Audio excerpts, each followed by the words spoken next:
Time Podcast, a 30-minute mini version of the In Wheel Time Car Show that airs live every Saturday morning, 8 to 11 a.m. Central. From Studio A in the Texas Sugar Shack, this is the award-winning In Wheel Time Car Talk Show. Just ahead, we visit with Tony Thacker, hopefully, about his new book, Hot Rod Mavericks. Also, giving you my thoughts on driving the 2025 Lexus UX300 hybrid SUV. It's a mouthful. Jeff has the Motor Minute in this segment of the In Wheel Time Car Talk Show. Howdy, along with Mike out of this world, Mars. We always need more Jeff Zekin. I'm Don Armstrong. So glad that you could join us on this Saturday morning. It's a beautiful day here in Houston, Texas. It really is. I think the high temperature today is supposed to be somewhere about 80 or so. What are you doing down there, Mars? I'm trying to find out where Tony is. Yeah. Okay. We got the door open. If you look down the door, wait a minute, that's him walking up now, isn't it? No, but that's a beautiful sight. Look at that. Y'all can't see this, but there's a gorgeous vehicle out there, parked right about 50 feet away. You know, that looks to me like it's some sort of Buick. It's a Buick. It's a gorgeous car. It is. What is it? A Buick Envoy? It's an Envision. Yeah. I envision myself driving it. So I'm sitting around the corporate table. What are we going to name it? Well, let's see. We had an Invista at one time. Remember the Invista? Yeah, we had an Enclave. No, but let's go back to the 50s. Oh, okay. The Invista, the Buick Invista. And it was part of the big sedan league back then, where they had the Buick Wildcat engine. Oh, my aunt had a Wildcat. It was a gorgeous car. It was a gorgeous car. My cousin Doug's a listener supporter of the show, so thank you, Aunt Jean, for letting me ride his mother or something? It was his mom, yeah. Gorgeous car. Yeah. Well, the Wildcat was one of its own. Not only they had the Wildcat engines, but they had the Wildcat car. Right. She had the Wildcat car. Nice. Oh, yeah. It was white. Oh, it was gorgeous. And it was fast. Yeah. And we talked about that when I did the thing about the Buicks, the 225 with the little squares on the front grille. That's what the two kind of looks like that. Yes, it does. A deuce and a quarter. Yeah. So there you go. You know, I was never sophisticated enough to actually ride in a deuce and a quarter. Certainly never drove one. But, my God, they were huge. My dad had Pontiacs. He had a Catalina. And it was that back in the Star Chief days. Yes. And the headliner was little tiny stars. So when you're a little kid, when you lay in the back, Pontiac did the Star Chief? Yeah. So when you lay in the back seat when you're a kid taking a nap or driving home from grandma's, you look up at the ceiling and there's all these little stars, and it was pretty cool. Yeah. They built them Good back times. then. Yeah. And you see these rebuild shows on television with those cars, and they've got a bajillion parts. Little bitty trim pieces here, a little bitty there, chrome this. We went out to Fireman Jack's car show. Yes. Remember, we saw that there was a Buick out there, and it was every little detail of a headlight bezel. There was like 14 parts on this thing. Yes. And they're all chrome, and you had to fit them in. It was just amazing. That's what they did back then. Yeah. Yep. It truly, it was amazing the way that they built cars back in the day. And that was all of the World War II era guys that came back from war. Attention to detail. Oh, yeah. And the bigger the better. And my God, the cars got to be massive. You look at those today and you think, this was the standard operating vehicle of the day. Mom and Dad had one. Yeah. Dad had the Buick Special. And I think if we didn't go through the oil embargo and the gas prices back in the 70s, we probably would still have Actually, big cars. We still do have them, and they're in the form of an SUV. Well, I know that, but I'm talking the old school, like the deuce and a quarter, like the Wildcats and all that. So the big caddies. When are the lowrider guys going to put one of those great big huge SUVs down, not down slammed on the ground, but get it lowered so it's no longer a sport utility vehicle. It is now a four-door sedan with a trunk that's the same height as the roof. Well, that's not my style. I don't go low. I want to see like an Escalade donk.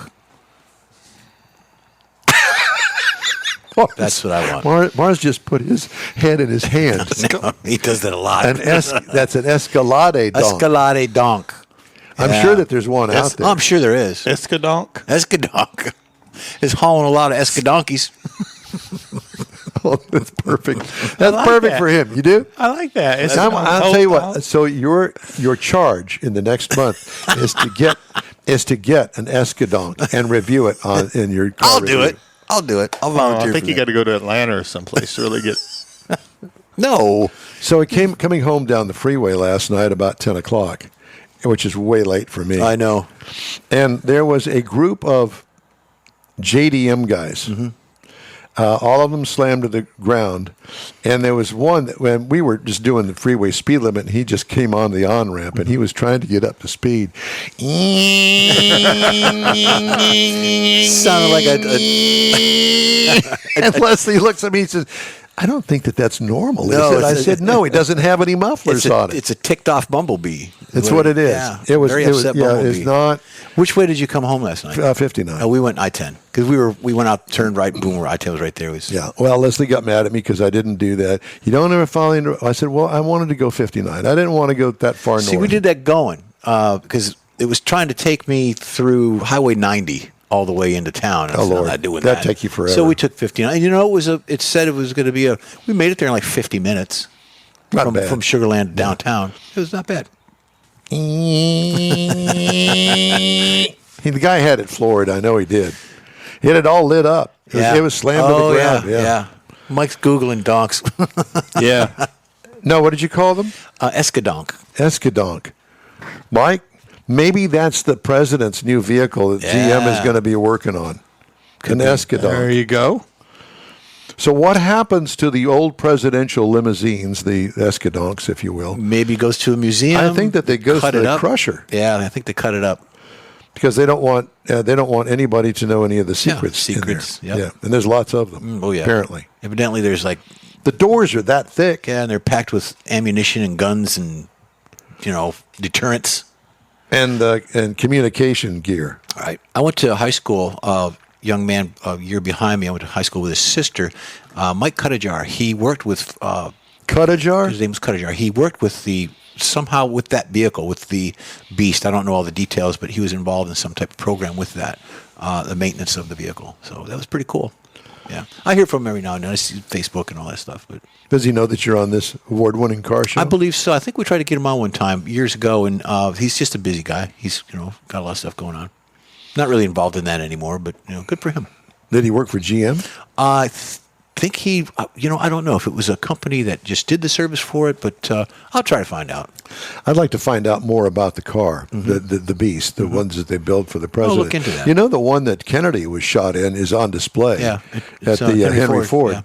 Yeah. The only thing is that it's no longer, it wasn't longer a convertible after he was assassinated. Yeah, they put a top back on it. Yeah.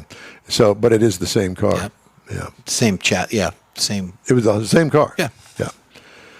That was always interesting. All right. Well, we have some time to fill because I had an idea. Yeah. You were talking about the lowering, escalating, all that stuff. Well, if you put all that weight and stuff in there, all the bulletproof glass and everything in it, you wouldn't have to jack with a suspension. Just let it settle down on its own by it being overweight. Can you imagine trying to do some evasive moves with it on the ground that? It'd tear the whole suspension out from underneath it. Oh, yeah. There's that. Oops, I forgot. It's like turning an aircraft carrier, all the big boat. Yep. Let's do, I got a story here. Can I do that? Mm-hmm. Yeah, we don't seem to be making much headway over here. Well, we got a free book, so I guess it's worth it. Hot Rod Mavericks. Well, we couldn't talk them out of 3, so now they're going to have to pay the price. Federal Reserve announced no changes to the central bank's benchmark interest rate policy after its second Federal Open Market Committee meeting of 2025. The Fed also made no changes to the rate at its January 29th meeting. The federal funds rate target range will remain 4.25 to 4.5%, where it has stood since the last quarter in December, the committee said. The Fed's adjustments can have a ripple effect on the interest rates auto lenders charge consumers. The committee judges that the risks to achieving its employment and inflation goals are roughly in balance. The Fed said in a statement, the economic outlook is uncertain and the committee is attentive to the risks to both sides of its dual mandate. That is not something that is said. Mm-hmm. That is something that is written, because nobody would say those words in a speech. The economic outlook is uncertain, and the committee is attentive to the risks to both sides of its dual mandate. I would like to interview that person that wrote that and go, we used to have a sign in the newsroom that said, write like you talk. It's probably AI then that wrote that. Could be. Either that or one of those overpriced government people. Because it's the Fed that says it. Niederville. Theoretically. Vehicle thefts in the United States, Mars, recorded their biggest yearly drop in 4 decades as automakers, mainly Hyundai and Kia, bolstered anti-theft measures, while easing supply chain constraints made stealing vehicle parts for less lucrative. What? Yeah. Again, here we go. Somebody wrote that.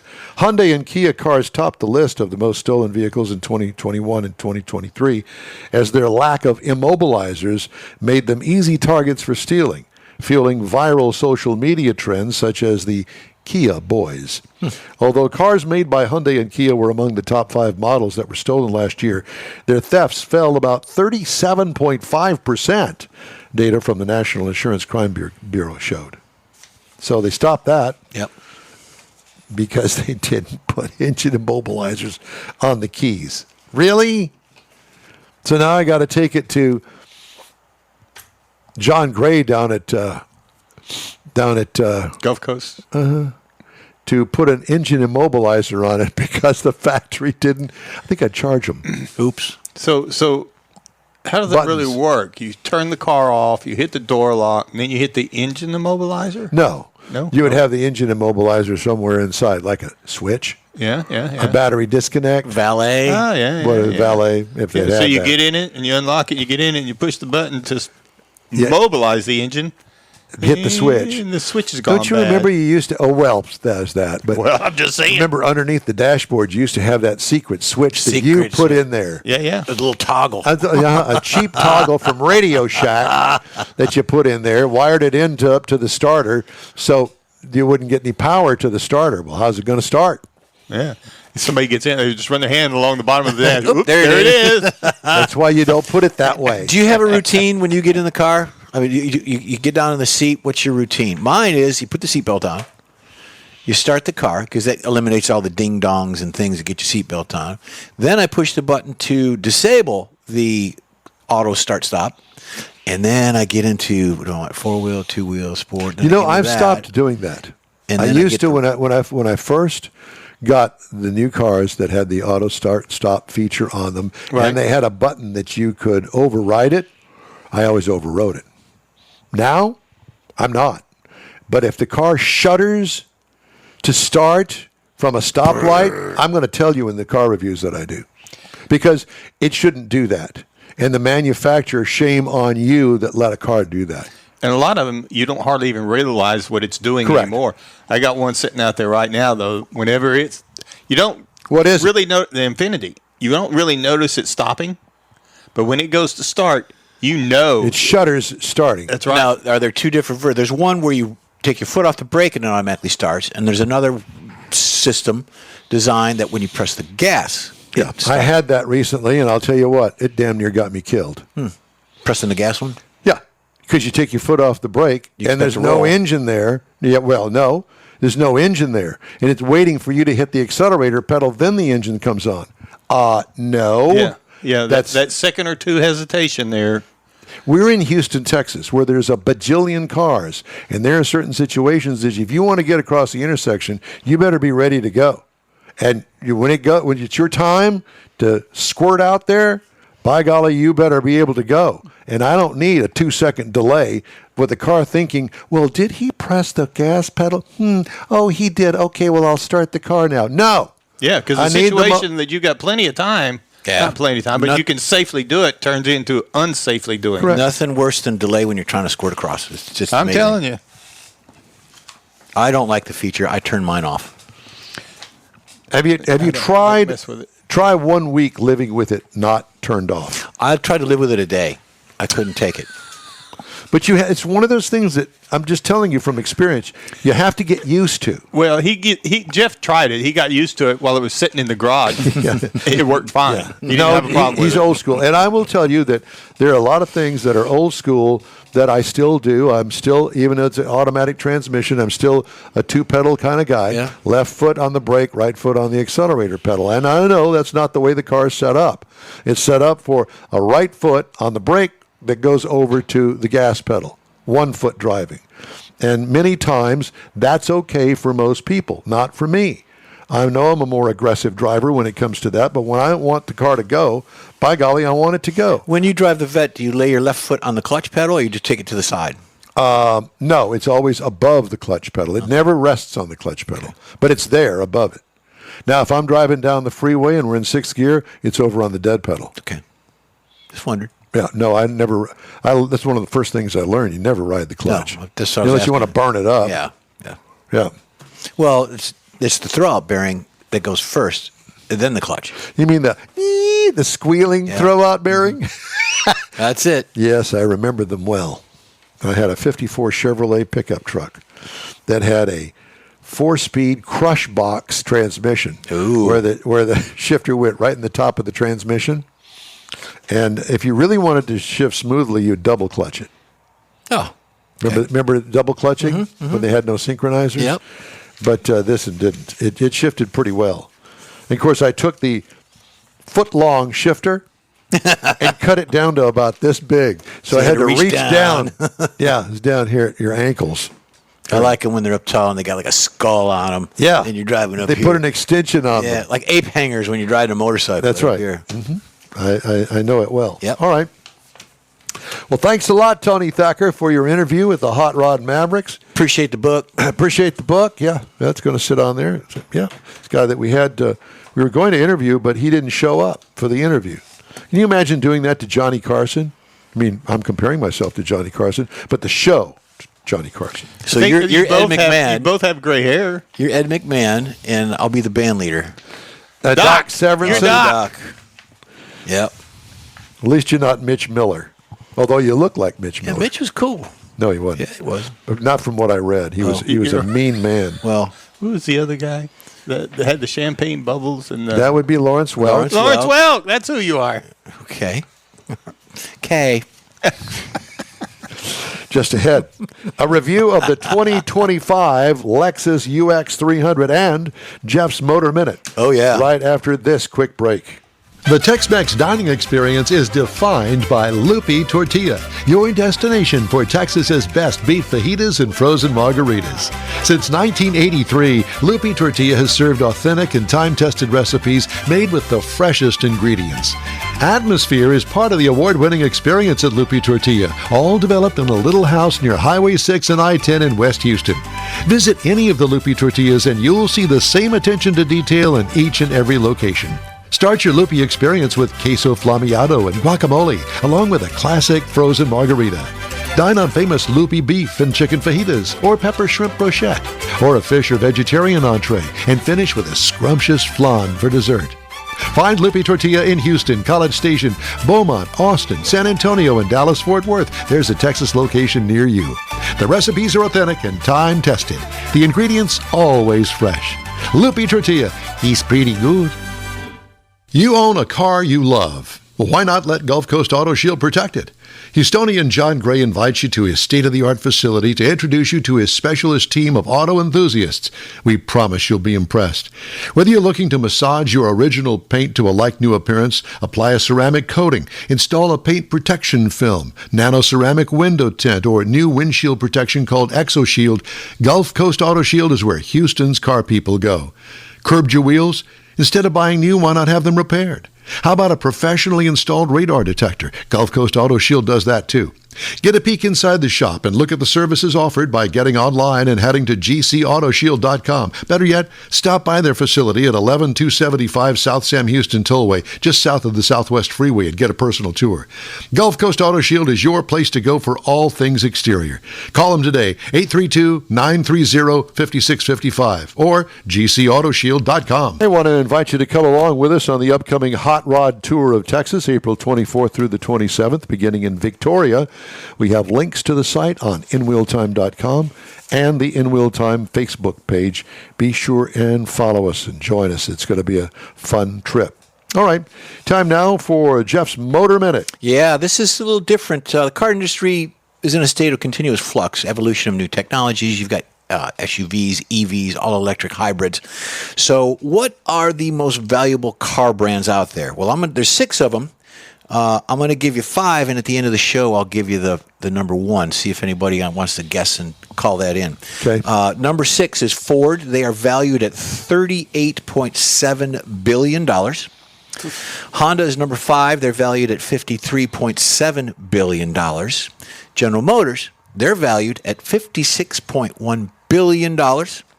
Ferrari, they're number 3, $81.9 billion. That's the value of that brand. Number 2 is Toyota. Well, I think Toyota's kind of got Lexus in there too. $304 billion. That's what they're valued at. Now, let us know what the number 1 is. We all know it here, so chime in, and I'll tell you at the end of the show. Okay. Number 1 is. There's lots of car makers out there. Yeah. These are the top. There's actually 8, but 2 of them I didn't recognize because they're European startup companies. That don't those, build here. but these are all just the ones that are, well, Ferrari's not built in the country, though. No, these are just valuable car brands. Okay. Not necessarily, Not necessarily US. Right.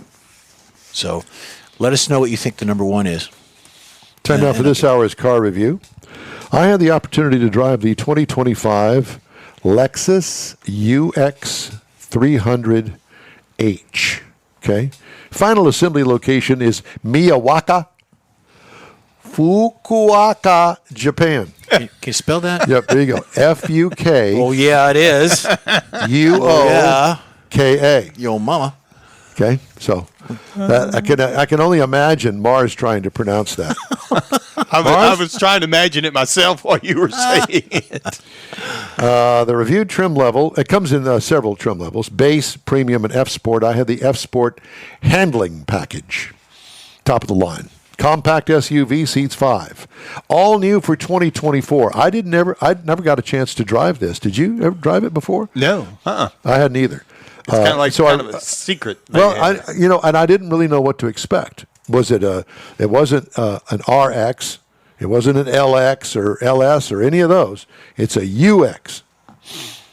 All new for 2024. Smaller version of the RX with oversized spindle grille, faux brake duct inlets, help quell the big grill kind of. A nicely sculpted fastback rear hatch.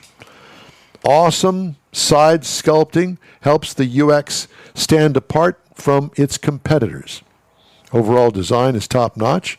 What could use improvement? I got nothing to offer there. Interior highlights, modern dash with optional big screen, which we had the optional big screen. Controls are well placed with easy-to-use features. Seats are extra comfortable with nice side bolstering. Materials, nothing but high-end all the way with attention to detail. The cargo room, small with the second row up, but this is a compact. What I liked about it, the compact design. It puts everything at your fingertips, and it goes through parking lots with a breeze. Yeah. What could use improvement? Nothing. Must be nice if you're a car manufacturer to hear that. Yeah. What could use improvement? It's a good-looking Nothing. vehicle. Yeah. I really particularly like if you don't have the recalls to contradict it. Yeah. Well, there's that too. Yeah. New for 25 is upgraded power system, a 2-liter inline-4 hybrid that turns out 196 horsepower, which is just the right. It's perfect. Just the right level for this small of a vehicle. CVT transmission. Get this. Miles per gallon in the city. Now, this is a hybrid, so and it's not a plug-in hybrid, so you don't have to do nothing. But you put on the gas and go. 45 miles per gallon in the city. Nice. 41 on the highway for a combined of 43. I got 40.7. Wow. Over 682 miles back and forth to Austin and then around Houston. Yeah, it was a good-looking car. It was comfortable. What I liked about the mileage and the handling and all, everything. Use improvement, I got a question mark here. I don't know what could use improvement. It rides great. I was really surprised because usually when you get in a short wheelbase, it's choppy. And it rides rough. Like a funny car. Yep, not like this. Ride and handling superb, but could use improvement. Again, nothing. Base trim price, $44,805. Prices tested, $48,200. Loaded up, it was. That's not bad. The base model price, $36,540 for a Lexus. Wow. I'm liking it. Yeah. Good stuff. Competitors, Audi Q3 starts at $39,800. The BMW X1 starts at $41,350. And the Mercedes-Benz GLA and also the GLB, $43,000. This one starts at $36,540. Cool. I'm impressed. As I told you, I owned a Lexus way back in the day. Back in the 90s, I bought a press car back in the day. Back in the disco days. Yep. Back in the days when you could actually buy a car out of the press fleet. They stopped doing that because some moron ruined it for everybody. But whatever the case may be, I will tell you that I bought it and it had 12,000 miles on it. They were getting ready to get rid of it. Turn it over, yeah. And so I said, I want the car. I said, okay, well, here's the prices. No negotiating. I said, I'll take it. Bought it, had it for many years, and loved that car. And it was the original RX body style and all that, the little egg-shaped thing. Yeah. What a great vehicle. And I fell in love with the Lexus brand through that. And now, with this one, and taking this on the road to Austin, I want to thank the guy from Lexus that allowed me to do that. It gave me a different sense because I got to spend some highway time with it, which I typically don't do. Right. I do around Houston, but it's not the same. Yeah, it's not like having 2 hours going different roads, going up to Austin. And the highway, the 35 minutes, whatever, for him on the highway, it really doesn't. And that's just in traffic. Yeah, it makes a big difference. So it was a great vehicle, and I really appreciate the loan. Thank you, Lexus, once again for coming through. Remember, I took the RX up to the top of Pikes Peak. Mm-hmm. Remind me never to. No, you won't have to remind me. I'll never do that again. Listen, you see those knuckles? They're still white, aren't they? White, I white-knuckled it all the way up there and all the way down. So I should give up on trying to get us a remote broadcast. See, I was thinking, don't keep going. You go right ahead. I'll sit down at the bottom of the mountain. He's got a chopper. I'll keep it all tuned in for you. You just go up there. Go on. Get up there. Be gone with you. Was it 12,000, 14,000 feet? It was up there. Yeah. Well, if I can find us a sponsor, one of these days we're going to do that. No, you find yourself a sponsor because I'm not doing it. We're getting the Legends car, and you're driving it with Rodney. Pikes Peak? Anything you want. We We can arrange that. We have connections with the Pikes Peak Hill Climbing now. Yeah. We can get it through safety. I can see you doing that. Not talk about Chicken Little. Hey, if you'd like to get in touch with us, shoot us an email. The address here is info@nwheeltime.com. We're back after this quick break. Pro-Am Auto Accessories has been serving Houston's auto enthusiasts since 1984, providing world-class products for sports cars, European sedans, and American muscle. Pro-Am is known as the place to go to find exclusive and hard-to-find parts and accessories. Pro-Am is one of the very first distributors in the USA for brands such as Recaro, Redline, Momo, Corbo, and Simpson. Located in the heart of Houston's premier retail and service corridor, the Galleria area, Pro-Am's walk-in storefront includes an 8,000-square-foot warehouse, showroom, and installation bays. Pro-Am not only sells parts and accessories, but also offers installation and service. Pro-Am is now reaching a worldwide audience through Pro-Am.com, taking its local reputation to the rest of the world. At Pro-Am Auto, you'll be dealing with a small group of professionals who truly want to help you with your automotive needs. If you don't see what you're looking for on the website, call and Pro-Am will lend you a hand. Pro-Am Auto, 6125 Richmond at Green Ridge in Houston's Galleria area. Call them at 713-781-7755. Mecum Auctions, the world's largest collector car auction company, returns to Houston, April 3rd to the 5th at NRG Center.